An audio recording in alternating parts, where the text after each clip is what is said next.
should be memorized.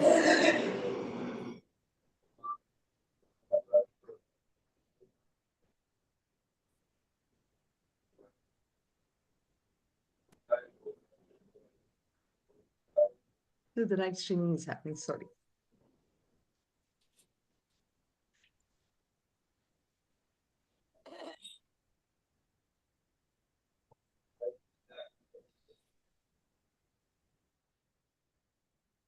Okay, so you're seeing just one screen, correct? Okay, good. Okay, we'll get started. Om.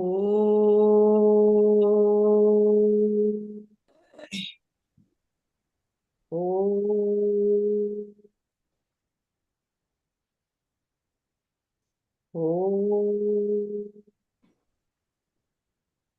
Om Sahana Bhavatu Sahanau Bhunaktu Sahaviryam Karavavahai Tejasvinavadhitamastu Mavit Vishavahai. Om Shanti Shanti Shanti. So, who'd like to start with the Bhagavad Gita chanting? Suvarna, you want to do the first one? Yeah. Om Parthaya Pratibodhitam Bhagavata Narayanena Swayam Vyasena Grahitam Purana Muninam Madhye Mahabharatam Advaitamrita Varshinim Bhagavatim Ashtadashaധ്യായിനിം Ambatvam anusandadami Bhagavad-gite bhavatveshini. Namostu Devyasa Vishala Buddhe Pullarvindhaya Dabhatra Netra Yena Tvaya Bharata Taila Purnaha Prajwalito Jnanamayah Pratibha Prapanna Parijataya Totra Vetraikapanaye Jnanamudraya Krishnaya Geetamrutatuhe Namaha. Vasudeva Sudam Devam Kamshacharuramartanam Devahi Paramanandam Krishnam Vande Jagatkurum. Sarvadharman parityajya mamekam saranam vraja aham tvam sarva papebhyo mokshayishyami ma sucha. Very good. Thank you. So we are going to be doing today the last verse of chapter 11, and then we will do a summary of the whole chapter. Not sure if we'll have time to do the whole chanting, but what I thought is I'll record the chanting and send it to whoever would like to have the chanting. So I will record that part of it. So we will see how much we can actually do today. So we did this last time. So let's get straight to just a little bit of review of the last 5 shlokas. Shloka number 50 we saw was basically about where Sanjaya is now saying that, having told Arjuna that it's a very difficult thing for anybody to visualize, like all of us, ordinary mortals, it's very difficult to visualize the whole Vishwarupa. So Lord Krishna, what does he do? He actually withdraws himself into his normal form, what Arjuna has always been very familiar with. And this is the normal form of the Yadava Sri Krishna. And then he consoles him, don't be afraid. After all, who am I? I'm I'm everything to you. I'm like your parent. So don't even bother about anything else. Just don't cry. So Ashwasayam Asacha Beatam, he says, he just consoles this frightened Arjuna. So that is where, we saw this. And then in 51 is basically starts, where Arjuna wants to, Arjuna is now speaking back to Krishna, just to basically say that, I have seen this, having seen this human form, O Krishna, I'm now relieved and I'm totally composed. And I feel that, okay, we are back to where we started. So it basically shows that, this whole climb to the understanding really our true self is kind of frightening even for us, because it's like the security blanket what we have. When I say the security blanket, it's our own koshas, our own physical body, our role that we play, all the objects in front of us. you know it's very comforting for us. We don't want to give that up. Now, are we really giving that up in the sense of, kind of running away to Himalayas, all that? No, it's actually, we are making that transition within our own self to understand that I'm actually beyond all the roles, beyond this physical body, to really understanding that supreme self, who I am. And that part of it is what Sri Krishna, in this last almost 50 shlokas, is bringing Arjuna to understand that you are not just this finite body, you are this infinite self, you are that infinite, you are the infinite in each and every one. And that's the Vishwarupa Darshanam that Krishna was trying to show who he was. And in and through, of course, showing that even Arjuna, you are that. But Arjuna is unable to take it. And therefore, he's asking, go back to yourself.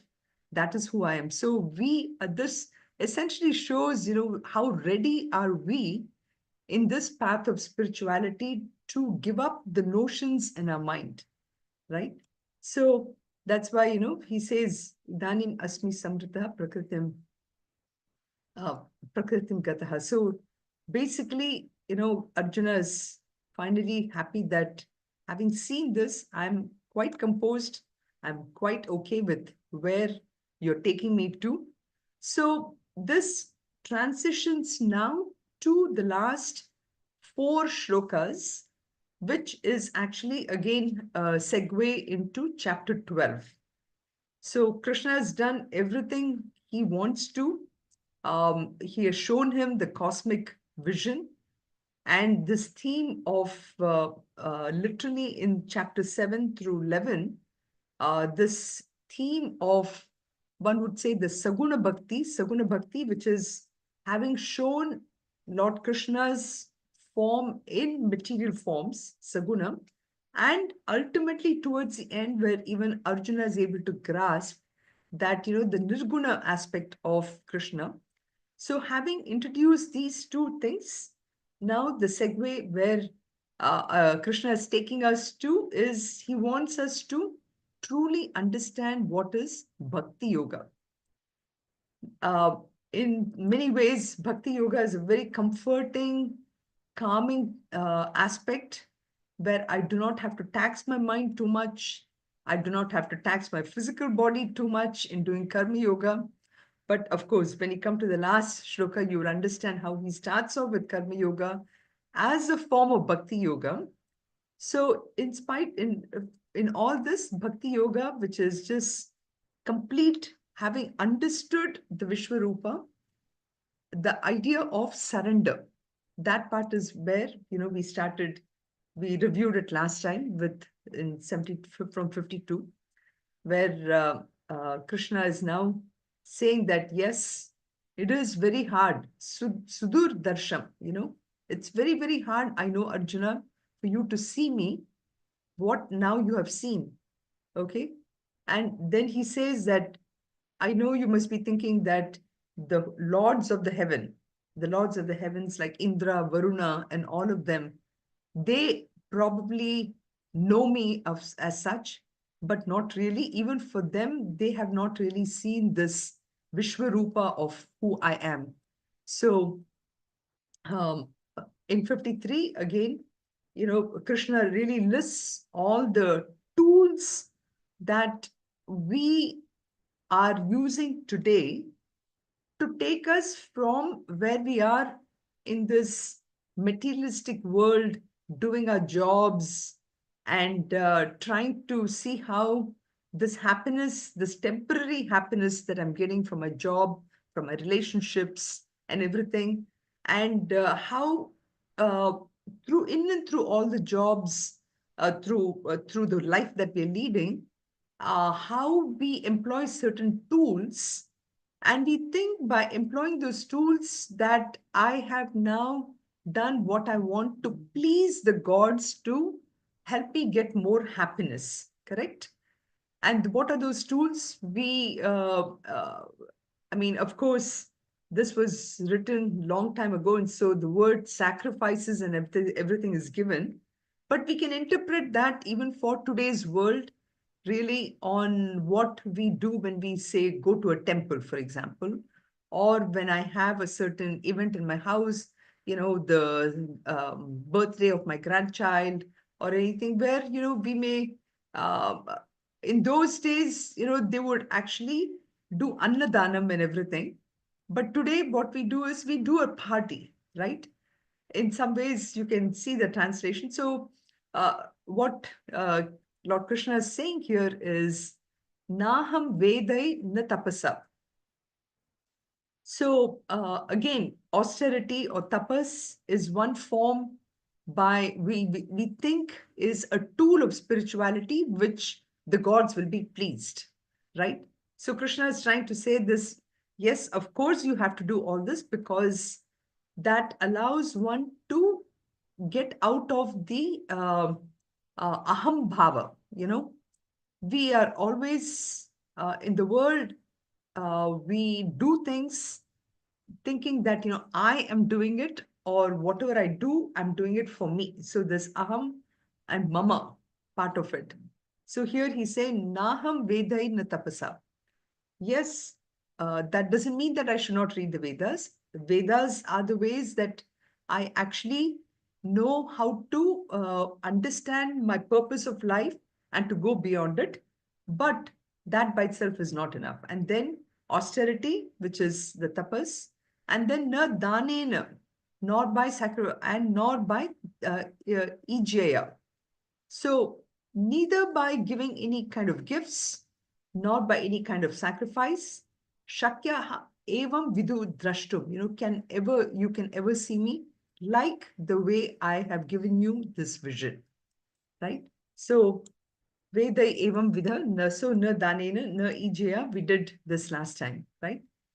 So then in shloka, finally, the penultimate shloka 54, he finally says that, Krishna, because you have been focused only on me, okay, bhaktya tu ananya shakyaha, okay, you have given this complete devotion to me, and that is the only way you can actually see me. And he gives the three things here, which is jnatum, which is, of course, by complete understanding. It's not by blind faith. And that's why bhakti is not a blind faith. It is definitely the precursor to it is having a complete understanding of really my own true self. Who is that, the Tattvam Asi aspect, Who is that God and where does he live? How does he look? All this Nyatum, I need to know.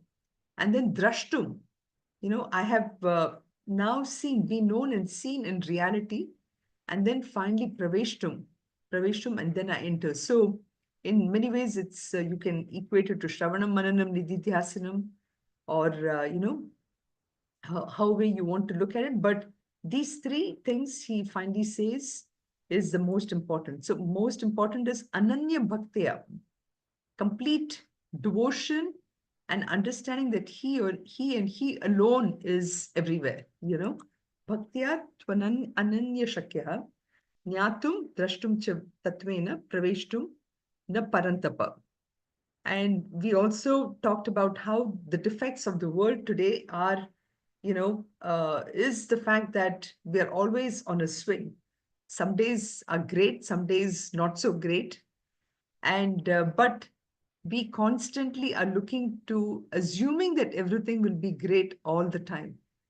Like even when I think about what is happening in Pahalgam now, right? India is facing this situation. It just came out of a blue, but did it really come out of a blue? Something was always brewing, and now, the effect of it is seen in the last couple of days here, what we're going through. So that's the pair of opposites. And then our life is always something where I'm trying to fulfill something, whether it's fulfillment of wanting to be the director in a company, or fulfillment of having a child, fulfillment of, buying a house. All these things is how we think our life is all about, right? But that is at a higher level. We need to go beyond it, and that's the defect that he's talking here. And ultimately, this addiction, as a terminology, of course, maybe long time ago it could have been addiction to food and food alone or something. But now the addiction has gone to the levels of our senses, our minds, with all the all the things that internet has opened to us, has now, become an addiction. I mean, even addiction to going to various websites to look for some knowledge, what we have at a higher level, can be an addiction. So we have to go even beyond that. If I truly know who I am, then I don't need anything else for me to get fulfilled. So that was the shloka 54. So now coming to the most beautiful shloka of this chapter, which is, I mean, I cannot tell you how much this is so, it really segues so beautifully into chapter 12. And chapter 12 being pure bhakti and devotion, is, so in many ways, you can look at this shloka as sort of a reward for studying probably the second longest chapter. The longest chapter in Bhagavad Gita is chapter 2, which is, it has 72 shlokas, 71 or 72 shlokas. This one has about 55. And so this shloka, actually, Bhagavan Adi Shankaracharya considers this to be the most essence of the entire Bhagavad Gita, And he says Ishvara can only be obtained if I think about like 5 important principles, One is starting with Karma Yoga. And of course, when we think about Karma Yoga, we always immediately think about Karmani Vadikaraste Ma Paleshu Kadachana, do your duty, don't expect any results and everything. But in a sense, we saw in the chapter 11 why Karma Yoga is needed, because he wanted to convince Arjuna. But more importantly, Karma Yoga is basically performing all the actions not for myself, but for that Lord, for Ishvara, right? So that is one of the guiding principles you will see in this shloka, which is coming up. Second thing is, in and through everything I do, it is again keeping Ishvara as a goal. So everything, for example, if I'm doing an action saying that I'm doing this, hoping that my son will eat the food or my grandson will eat the food and be healthy, think about that. My grandson is nothing but Ishvara in that form. So I'm doing it for Ishvara. Ultimate goal is Ishvara. Third thing is observing single pointed Ananya Bhakti, which is what in chapter shloka number 54 he says, that having single pointed devotion, and then remaining free from any kind of world attachments, the addiction that we talked about, and finally not to have any kind of likes and dislikes, raga dvesha. So these 5 things is what we will see in this last shloka. Mat karma krit mat paramaha. Mat karma krit mat paramaha. Madbhakta Sangha Varjitaha. Madbhakta Sangha Varjitaha. Nirvaira Sarva Bhuteshu. Nirvaira Sarva Bhuteshu. Yasamameti Pandava. Yasamameti Pandava. So you can see how he starts off with Karma Yoga, but the change, the way we are looking at it now is having gone, you can see how, again, how Karma Yoga is being refined and refined and refined, the meaning of Karma Yoga here. So here he's saying Karma Yoga is that where any action I'm doing, I am doing it for that Supreme Lord, Ishvara. Mat karma krit, mat paramaha. I consider that as my goal. Mat paramaha, mat bhaktaha, completely devoted, ananya bhakti, and sangha varjita, free from attachment, nirvairaha, without any enmity towards anybody. That is again this raga dvesha part of it, towards anybody. So these are the 5 things that he's talking about, which is given here. So dedicating all of one's activities to the Lord, mat karma krit, keeping the goal of life, mat paramaha, holding the attitude of being a devotee of the Lord, which is here mad bhaktaha, and then free of attachment, sangha varjitaha, nirvairaha, which is having no enmity. Such a person is such a person is a qualified bhakta or devotee of the Lord and is eligible for the path of bhakti yoga. So this is in some form, it is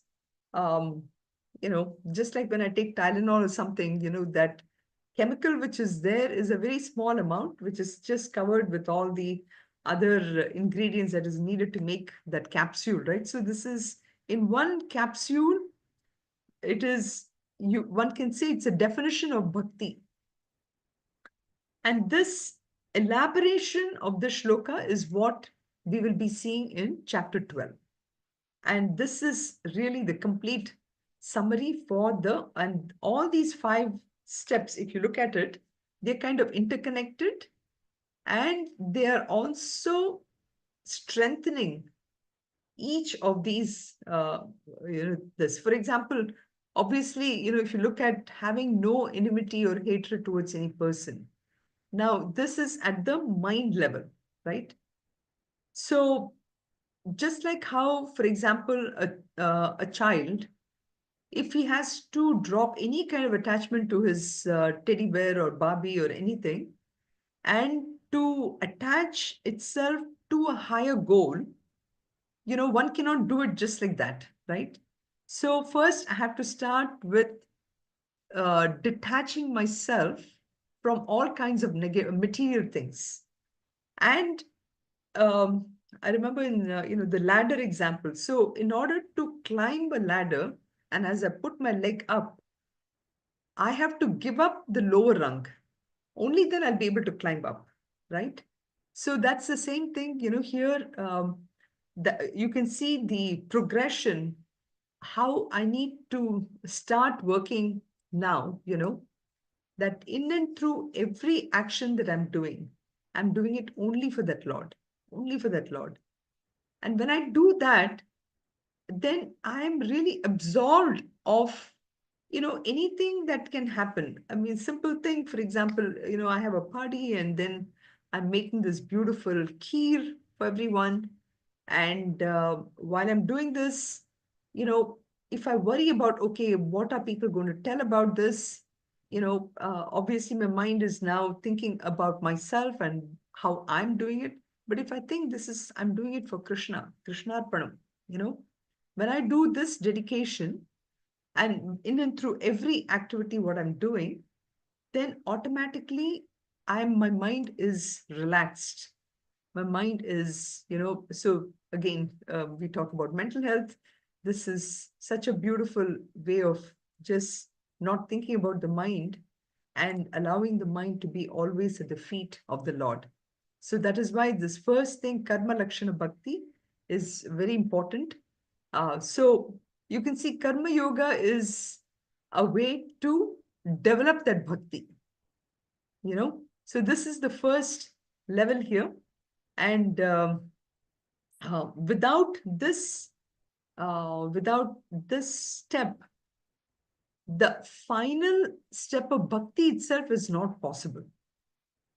So it does start with Karma Yoga. So Karma Yoga involves bhakti.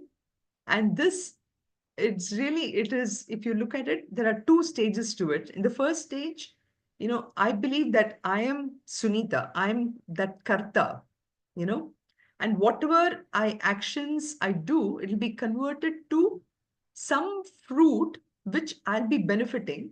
And when I benefit from them, I'm enjoying it. And I am a bhokta. Okay. Now, this phalam that I get from doing anything, let's say even I'm working at my work, I'm getting a promotion, so that promotion is a phalam, right? On the other hand, I'm working, but somebody else takes away the glory of my work. Okay, that's kind of an unfavorable phalam, right? So in Karma Yoga, most important is if I focus not on the bhokta. Okay, in karma, I am the karta, but I'm also the bhokta.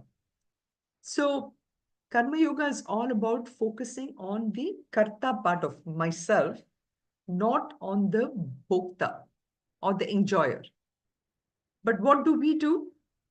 We actually do things in such a way that I'm always a bhokta. I'm always looking at what I'm getting out of that action.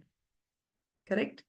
So in Karma Yoga, most important is actually the focus should be on the karta part of it, not on the bhokta.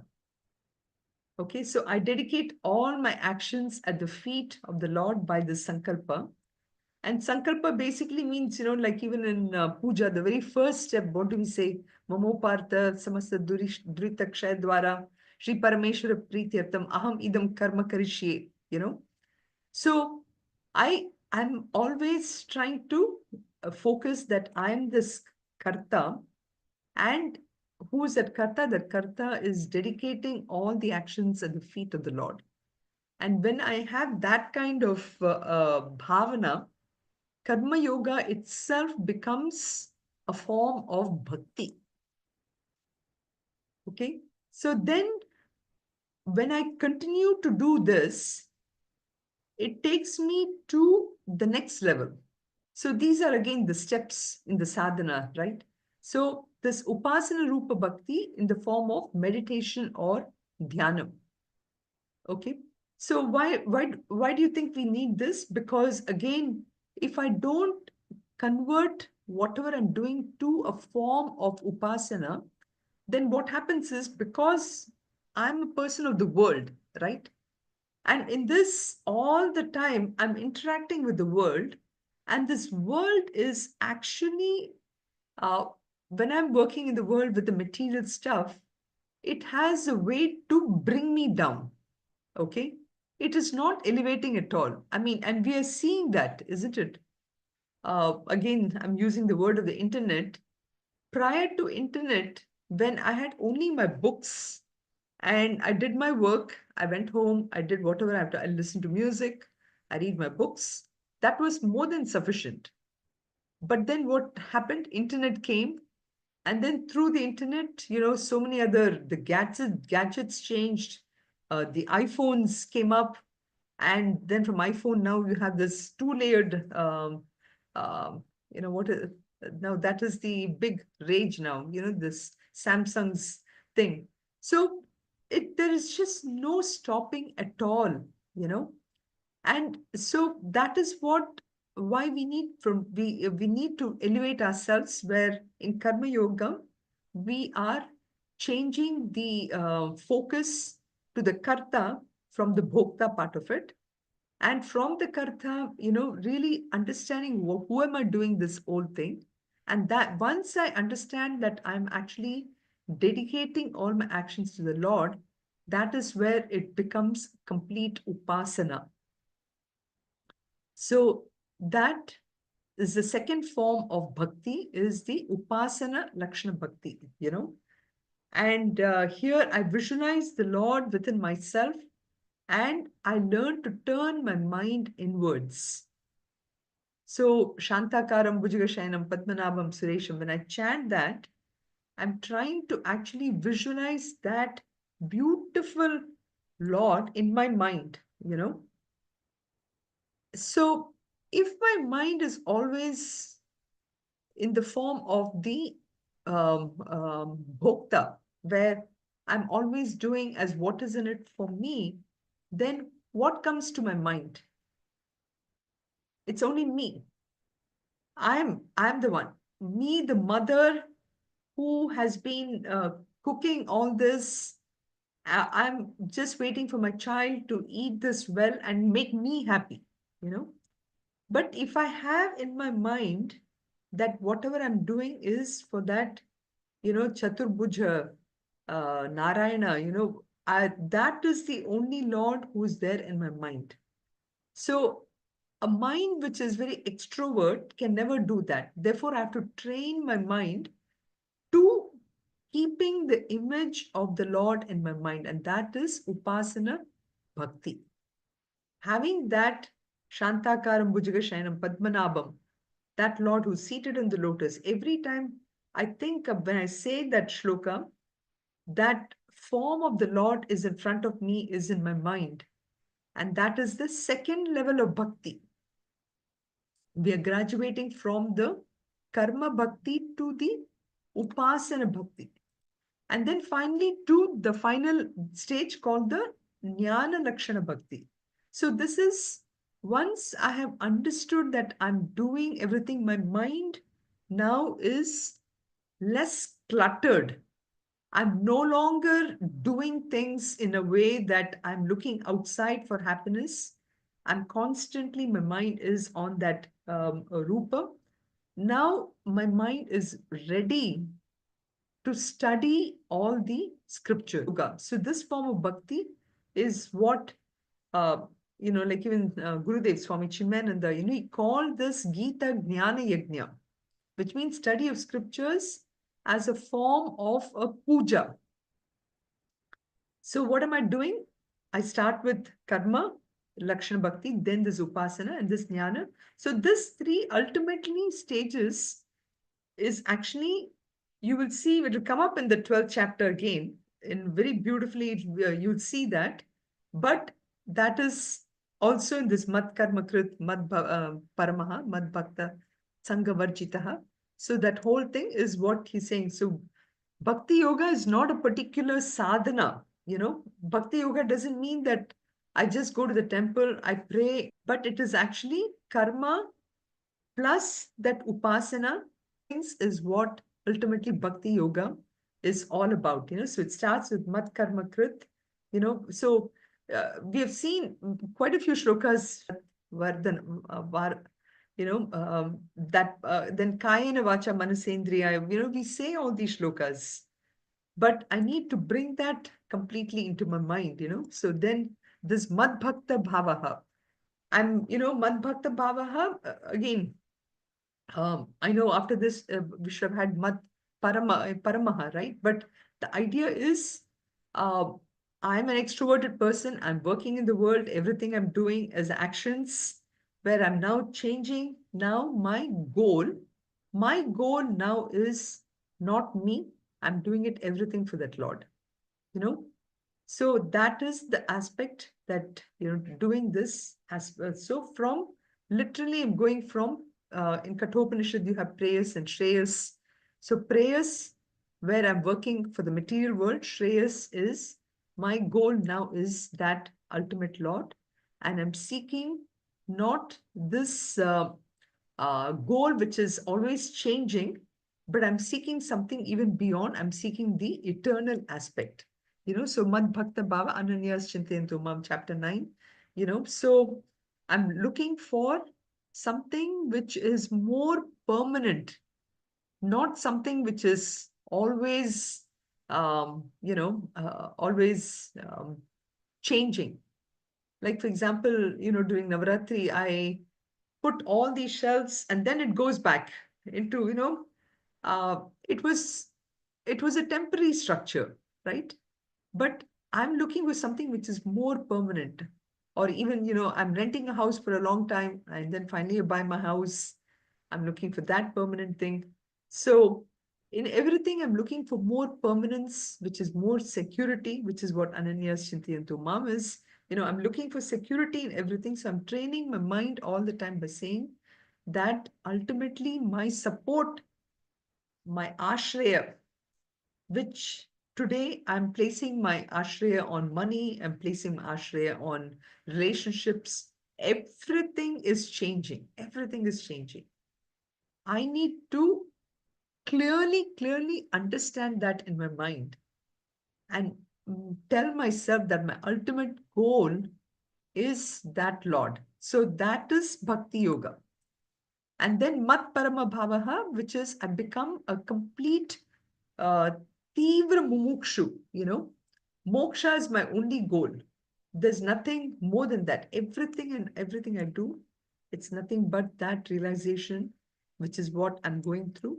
And Sanghavarchitaha is that I learn to start, and as I learn actually to start to depend on that higher goal, then my attachment for all the lower things gradually drops. Like we said, children attached to toys, Bhajagovindam also, right? We have a beautiful shloka, Balastavat Krida Saktaha, Tarunastavat Taruni Saktaha. So I'm no longer, the more and more I attach myself to that higher goal, then what happens is I start detaching myself. It just doesn't bother me anymore if my neighbor is not keeping his lawn clean or whatever, or anything. It just doesn't bother me automatically because my mind is now focused on this. And automatically, Sarva Bhuteshu, with everybody, I have just love.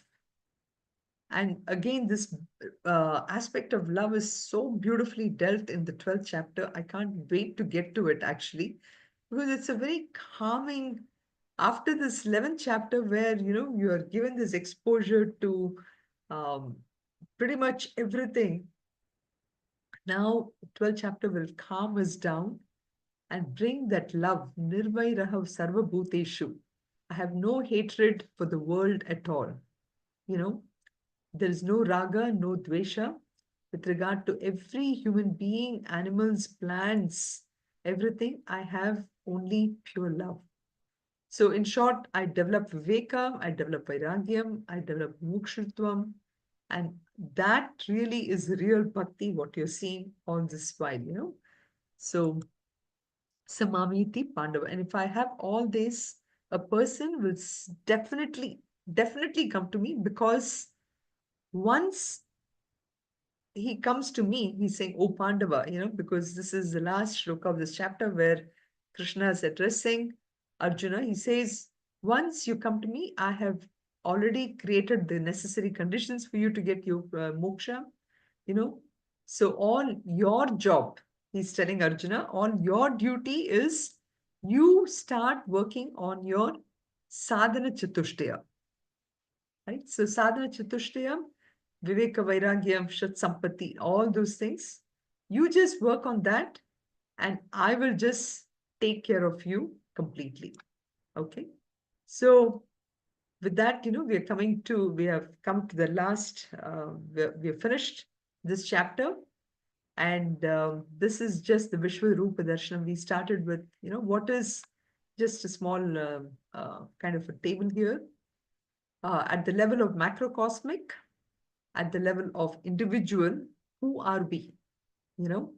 So in Nirguna Bhakti, for example, everything is nothing but that Brahman or Narayana, however way we want to look at, everything is completely unassociated Brahman in the macrocosmic, the entire world. But the individual thing, is Zyatman.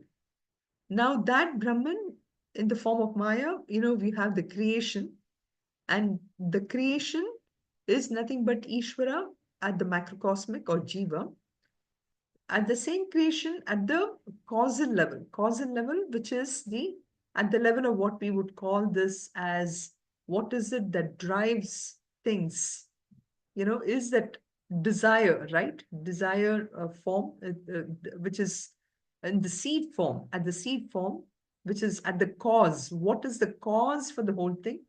So it is, Ishvara Prajna. At the individual microcosmic, it's Prajna. At the mind level, when all the total minds are together, so that is the subtle aspect of it. So beautiful, our Hinduism has that depth of going into not the gross level which we are seeing, which is the Virat. Virat is a total cosmos, a universe with all the galaxies and the Milky Ways and the asteroids and the planets and the sun and the moon and the earth and the beings. All this is what Virat is all about.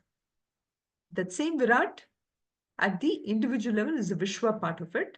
But at the subtle level, it is total subtle part of every being coming together is the Hiranyagarbha.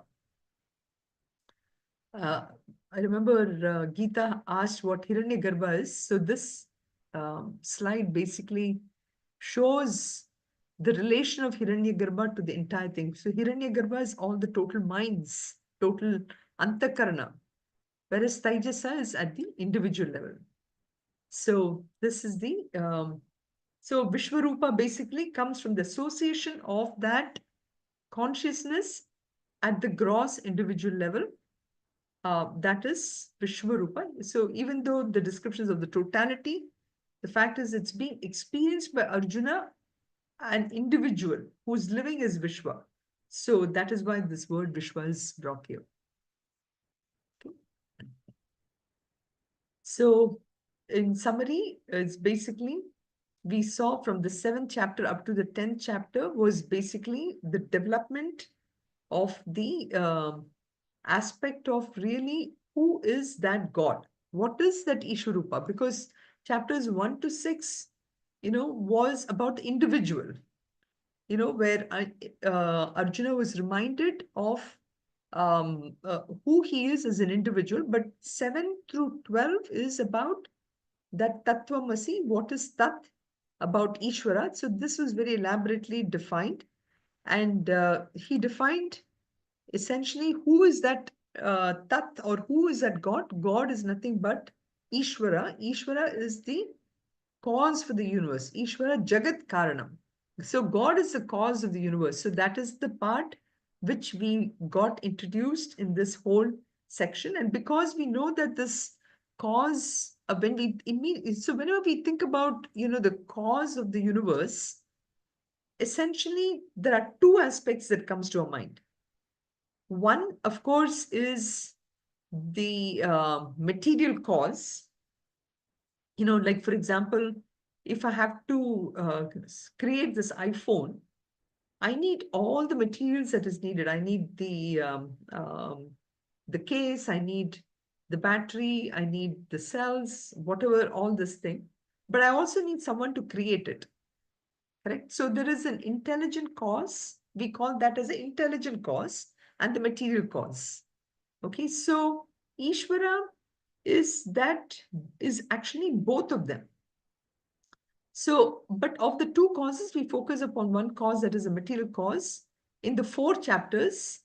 And we come to know that the material cause alone modifies and transforms to become the various things, which is then backed by this intelligent cause. Or, like for example, one gold alone is what we use to make the different bangles and necklaces and all that, right? But there's somebody who makes it.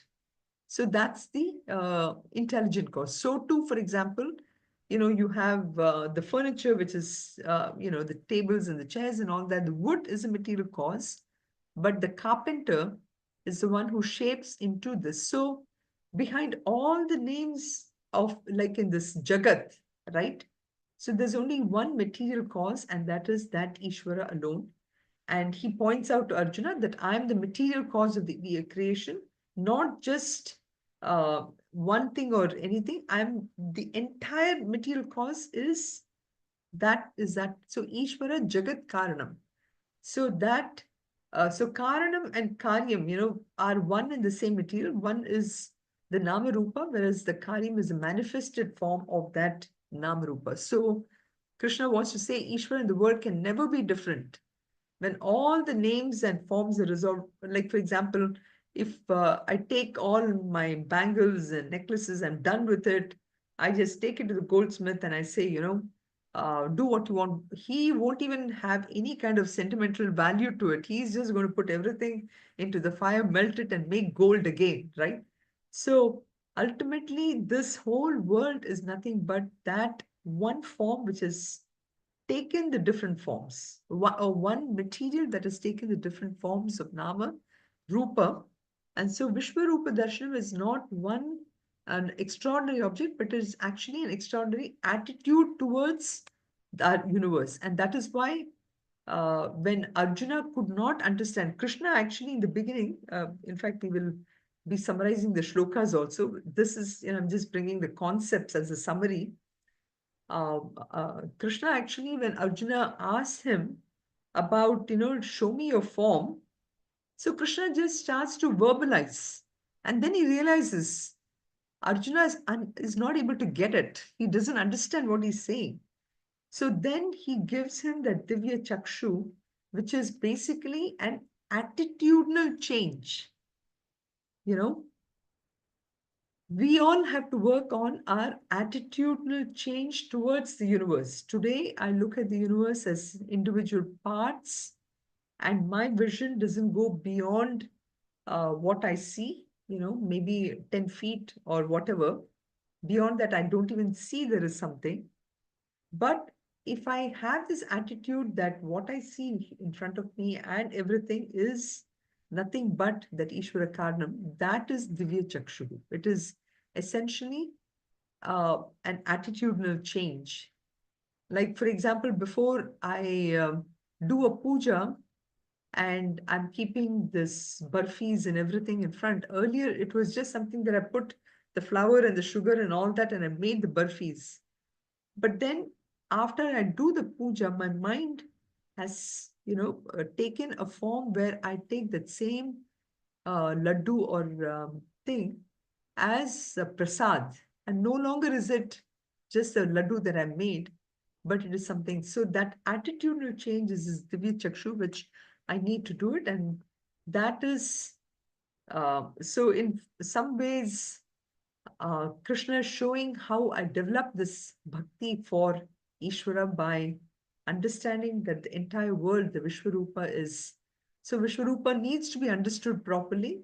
And that is why Krishna gave us 4 chapters on training. He trained us through 4 chapters.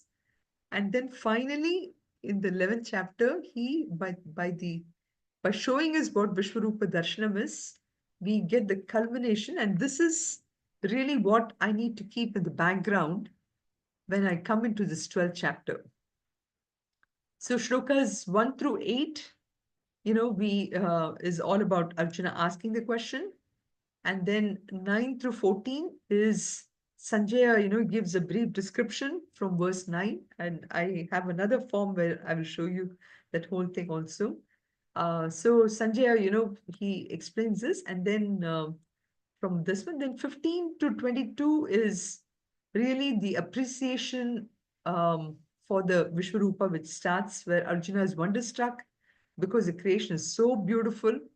But, even though it is so beautiful, Arjuna's, he appreciates everything, but there is this, I mean, for all of us too, right? When we go to Grand Canyon or Niagara Falls or anything, for that one moment, our mind gets still, but immediately our mind goes to, oh, I wish, my people from India was here to see this. The second I do this, what happens? That aham bhava comes in. Oh, my people, I want my people to see this Niagara Falls and everything, right? So But Krishna really takes for that second, he takes Arjuna out of that aham and mama, and he tries to give him that aspect there. And then from 23rd to 30th, Arjuna then sees the mouth of the Lord. He sees that whole Vishwarupa. And this is, in some ways, it represents the aspect of time also. And we saw all that. And then the, sorry, 30, mistake, 15, 22, 23, 30. 31 to 34, we saw this. Then 35 to 45 is the surrender, where Arjuna starts to understand about surrender. And then 46 to 55 is basically the conclusion of the teaching, where Krishna points that, Arjuna, you've had that rare opportunity of really seeing this Vishwarupa Darshanam. And all this was possible because you had complete trust in me. Now this, you can see how much Arjuna has graduated from chapter 2. In chapter 2, he actually gave up everything because he had a very strong ahankara bhava, But in chapter 11, we see that Krishna is really pointing to Arjuna, what does it take to give up all that and develop that bhakti? So 46 to 55 is actually the conclusion of the teaching. Arjuna is being pointed out by Krishna on the aspects of bhakti. And this bhakti is really the sadhana for us to evolution, for our evolution itself. And it starts with this Ekarupa Darshanam to Anekarupa Darshanam to Arupas, and 3 levels of bhakti we saw. And all this, so Krishna then, with that 54 shloka where he says Ananya Bhakti and everything. So here, this is the whole ultimate, conclusion of by shloka. We see this, so 1 to 4 is all about Arjuna asking the question. The Vishwarupa, Krishna just shows him that, but then he realizes that he's not, and then he gives this in verse number 8, the Divya Chakshu, and then Sanjay is replaying this, and Arjuna's reaction, the whole reaction of it. And then this is the part where he sees the mouth, and as reverse, the 2 examples where he gave the moth example, and then how the rivers are getting into the ocean, that part of it. And then he explains why he did that. And then Arjuna is then totally, he surrenders. You see that 41 to 46.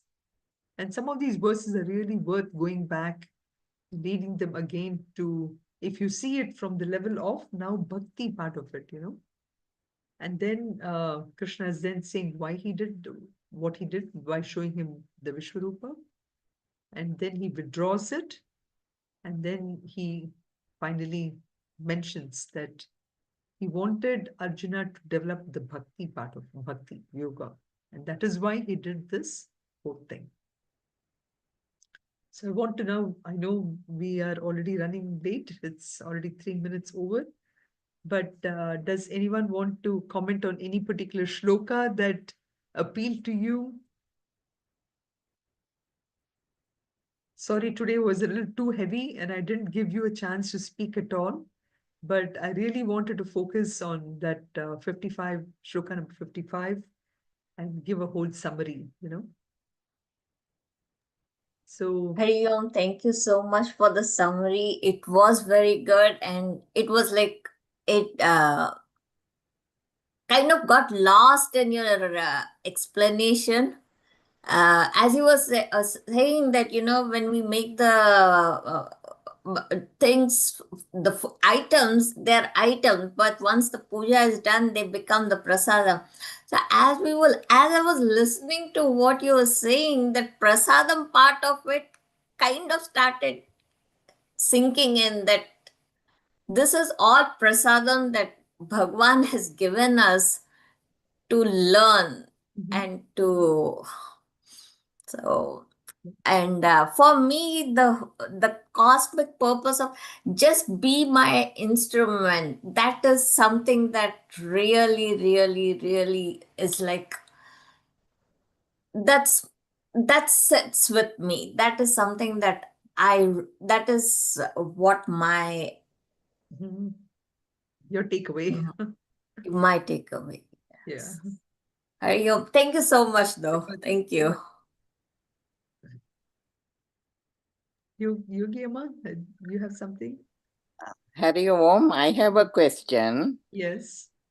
How come Sanjaya also is able to see this Vishwarupa? Because of his mind, he was a very pure soul. Okay. Yeah. Ultimately, that's what, I mean, here, I mean, compared to Arjuna, Sanjay was even more of a pure soul, so he was able to see it. In the case of Arjuna, Krishna had to kind of give him that Divya Chakshu to so that he can see it, so he can visualize. Okay. Yeah. Thank you. So same thing for all of us too. We can also see if I develop that vision, and that vision is not something I have to go to a school and go for a course or anything. It's something I need to work upon myself. And the more and more I start to accept the world, actually, Mhm. even with what is happening in India today, if I'm able to accept it, there is, yeah, Mhm. every opportunity, everything is coming into our life only to develop that vision Mm. of acceptance. Thank you. Hari Om. Hariom Anand. Yeah. Thanks for the details and sharing the sloka, how each sloka describes, or how the set of slokas convey uh, the meanings or bhakti or descriptions. Thanks for sharing. You're welcome. I see the sloka 32. Uh-huh. Kalos miloka kshaykrit pravuddho lokan samaharto miha pravurta rutepi tvam bhavishyanti sarve yavasita prachani keshiyodha. Mhm. So I see the sloka and showing the Viswarupa, and then mentioning he's the time. Time. Yeah, he's the eternal. Everything happens in time. Anything we can imagine, or we can see in the transaction world, or even Iha and Para both. Mhm. It's everything happens in time. So Bhagavan reminds that he's that That, time, that kala. correct. Correct. Yeah. Correct. Good. Good. So I think we can stop here. So we will meet next week, May 14th, Wednesday. Okay. Sarve bhavantu sukhinah, sarve santu niramayah, sarve bhadrani pashyantu, ma kasyat dukkha bhag bhavet. Om Shanti Shanti Shanti. Om Purnamadav Purnamidam Purnat Purnamudachyate. Purnasya Purnamadaya Purnamevavashishyate. Om Shanti Shanti Shanti. Harihi Om Shri Gurubhyo Namaha. Harihi Om. Stop. Hari Om.